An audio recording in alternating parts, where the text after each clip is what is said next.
o assunto desse vídeo aqui é muito importante para você ter uma autoconsciência maior, saber se individuar e se prostrar das influências externas, não deixar com que elas te afetem tanto, não deixar com que as pessoas façam lavagem cerebral em você tão facilmente.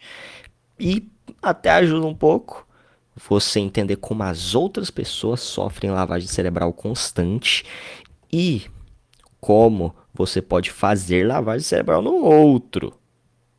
Não é exatamente lavagem cerebral, mas tem muito a ver com isso. Quanto mais se vê algo, mais se gosta. Robert Zajonc. Esse psicólogo, é um psicólogo, nasceu em 1920 e morreu em 2008. Acontece que ele fez algumas pesquisas que deram foco na questão de exposição. Você exposto a um ambiente, exposto a estímulos, exposto a pessoas, você com o tempo aprende a pegar carinho com aquilo e até gostar daquilo até certo nível. Claro que isso tem seus limites. Às vezes você ser exposto ali repetidamente pode fazer exatamente o contrário. Vamos conversar a respeito disso. Você ser exposto a um estímulo, por exemplo, você está sempre ali com uma pessoa. Essa pessoa vamos supor, você quando criança. Você estava exposto durante muito tempo, se você tem uma família saudável, aos seus pais. Se você teve uma família saudável, se você tem, você estava exposto aos seus pais. Estava em constante contato com eles e com o tempo você pegou familiaridade. E com essa familiaridade vem um carinho que você considera a pessoa, que você se sente confortável. Começa até a imitar os trejeitos da pessoa. Inclusive, tem uma pesquisa desse mesmo cara, o Robert, que ele fala a respeito de casais. Não é casalzinho de 2 meses, de 3 anos, não. É casal de 30 anos. Pessoa junta, duas pessoas ali, os cônjuges, juntos um com o outro durante 30 anos, acabam pegando características e comportamentos um do outro. Porque estão sempre expostos um ao outro. E de onde que vem o perigo disso? Exposição e publicidade. Você sempre exposto, mesmo que seja algo ali subliminar, você está exposto a diversas propagandas. Diversas propagandas. Por exemplo, alguma que pode aparecer no meio desse vídeo aqui. Algumas que sempre aparecem para você. Propagandas de marcas que eu não quero falar o nome aqui. Essas coisas vão se tornando rotineiras e fazendo com que você tenha uma impressão daquela empresa e que você futuramente as consuma sem racionalizar. Consuma por emoção, porque é algo que você está acostumado, é algo que é familiar. Por exemplo, se você tem duas opções de lojas, você vai em qual loja? A loja ali que você tem familiaridade ou uma loja que você nunca foi? É mais provável que você vá na loja que você tem familiaridade positiva. Mesma coisa com o produto. Você tem uma familiaridade com o produto porque você está exposto a ele. Mesmo que você não tenha bebido aquela bebida daquela marca, você está sempre exposto àquela publicidade. E aí que vamos a outros problemas. Você está sempre exposto a discursos de ideologia desde a sua infância, aonde esse fenômeno da exposição é ainda mais forte, porque o seu cérebro está em desenvolvimento e você é muito mais frágil. O seu cérebro é muito mais plástico. Ele se molda muito mais facilmente. Você pode ser moldado como um computador. Você é como se fosse um computador que não está utilizando nada da memória RAM, nada do HD. Cabe tudo lá que a pessoa quiser pôr. Lá ele. Não me entenda mal. E você é exposto constantemente a situações de ideologia desde a escola, trabalho, faculdade, e você passa a se familiarizar com isso, a viver aquilo, a ser guiado por coisas, por ideias que não são suas. E de novo você perde a sua individuação. Agora eu vou dar um exemplo aqui da minha vida. Quando eu era, quando eu estava na escola, ainda tenho essa questão, eu sou um cara bem intragável, eu sou uma pessoa desconfortável de estar perto, eu sou um cara chato.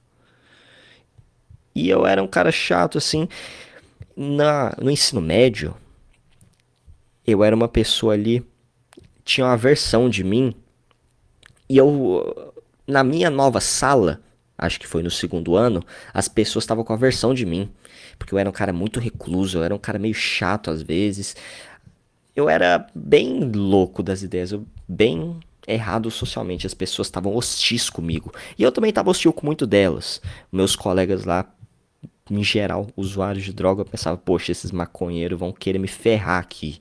Esses caras vão querer me ferrar. Porque eu já conheci alguns drogados, já tinha conhecido alguns drogados no ensino fundamental que queriam me ferrar. Só que com o tempo, eles se familiarizaram com o meu jeito esquisito e pararam de me encher o saco. Eu parei de ficar bravo com eles e, com mais tempo ainda, eles desenvolveram carinho comigo. E eu desenvolvi carinho com eles também. E isso o Robert também fala nas pesquisas dele que é uma tendência a se desenvolver. Isso tem a ver com os rostos familiares. A experiência que o Robert Zajonc fez para isso, para comprovar essa questão, a primeira experiência que ele fez foi lá para 1970. Ele mostrou ali pro cara que ele estava pesquisando, mostrou assim várias imagens rapidão, rapidão, um monte de imagens se piscando, bem o que tinha uma marca que fazia isso, eu acho que no SBT. Aparecia um segundo ali, de repente, mensagem subliminar. Muita gente até brinca com isso. Ele mostrava várias imagens. Não dava tempo de raciocinar as imagens porque eram muito rápidas. E depois, ele mostrava umas três imagens, por exemplo. Ele mostrava maçã, banana e pera. Só que o que ele mais mostrou foi maçã. Aí depois ele mostrava assim para ele escolher. O que você prefere? Maçã, pera ou banana? Ele preferia a fruta ali que foi mais exposta, que mais apareceu, mesmo que ele não tivesse consciência disso. Isso é um problema. Pode ser um problema. Você está constantemente exposto. Como eu disse, isso começa na escola, quando você é frágil, você está ali à mercê do que te falam. Mas isso também acontece na rede social, onde você está igualmente à mercê. Porque as pessoas não. O Google, os donos do Google estão coletando seus dados, estão vendendo, comprando seus dados e te passando propaganda. E você pensa assim, ah, propaganda é só sobre produto. Negativo. Muitas das propagandas são políticas e fazem você ter um pensamento ali político com que do jeitinho que eles queiram. Por que a maioria das pessoas são iguais? Por que a maioria das pessoas não tem autonomia nenhuma? A maioria das pessoas pensam igual com os mesmos discursos. Não dá nem apetecimento, não dá nem felicidade de você discutir com a pessoa, porque são sempre os mesmos argumentos tolos, os mesmos argumentos cansativos. Essa, nossa, isso me leva a pensar que muito dos conflitos de votos, principalmente aqui no Brasil, são totalmente armados, porque as pessoas pensam iguais, as pessoas não têm individualidade.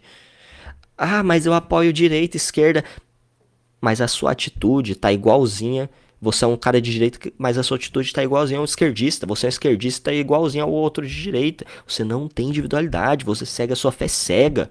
Você segue poxa, o Bolsonaro, você segue o Lula. Você não para ver o que tá de trás do jogo. Você não tem individualidade própria. Por quê? Porque te moldaram a isso. Te moldaram a isso.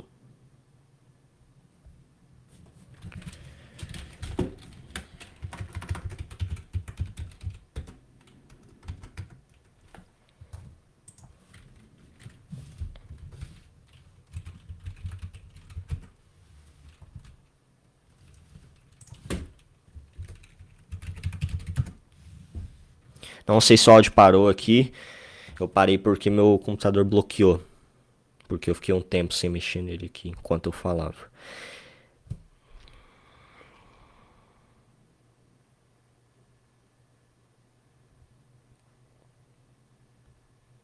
Uma questão que o Robert Jajonk fala muito a respeito é que as preferências não são racionais. Você escolhe o seu ídolo político, não é pensando, poxa, esse cara aqui, ele vai fazer algo que é bom para mim, algo que vai me beneficiar a longo prazo, que vai ser interessante, que vai melhorar o lugar que eu vivo. Não. A preferência não é racional. A preferência é emocional. Depois que você vai lá e justifica, não, eu fiz por conta disso. Primeiro vem a emoção na preferência, primeiro vem a emoção e depois a razão. Na maioria dos casos, na maioria das pessoas que não tem muita capacidade de racionalização. Aqui existe um quadro desse pesquisador. A exposição repetida a um estímulo gera familiaridade. Você sendo exposto ali ao seu colega de trabalho faz com que ele seja familiar para você ao longo prazo. A familiaridade leva a uma mudança de atitude em relação ao estímulo.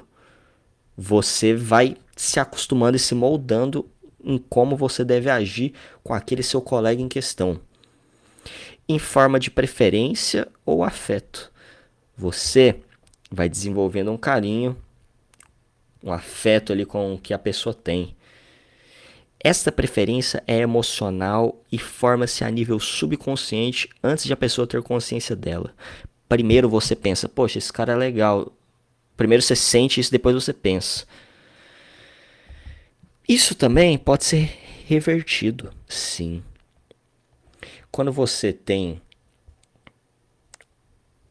uma sensação negativa a respeito de algo e você é constantemente exposto a esse algo, você não necessariamente vai gostar desse algo. Isso depende do nível da lavagem cerebral que queiram fazer em você. Mas você pode, estando exposto a esse seu colega insuportável no trabalho, você pode odiá-lo ainda mais. Reforçar esse estímulo. Então a familiaridade pode sim ser negativa, mas normalmente é utilizada no contexto de positivo. Você é exposto a um monte de lixo, você come lixo, você respira lixo, tá cheio de alumínio nesse ar que você está respirando. A água que você bebe tem flúor. Isso é uma outra questão para outro vídeo. A água que você bebe tem flúor. É meio envenenada, não é pura. Ah, mas é água pura que eu comprei no supermercado. Não é água pura. Você é exposto a lixo desde criança. E quem é exposto ao lixo, vira lixo. Tem aquela frase do Racionais que até no lixão nasce flor. Mas o que adianta nascer uma flor no lixão se ela vai ser esmagada, se ela vai apodrecer? Então, se você quer que nasça alguma flor dentro de você, lá ele. Se você quiser que nasça alguma flor dentro de você, saia do lixão. Se afaste. E aí entra na questão de um outro vídeo que eu fiz sobre a solitude, que eu pretendo fazer uns outros vídeos mais bem elaborados. Mas é isso. Tome cuidado, porque quanto mais você vê algo, quanto mais você está exposto a algo, mais você gosta desse algo, mesmo que seja algo repugnante.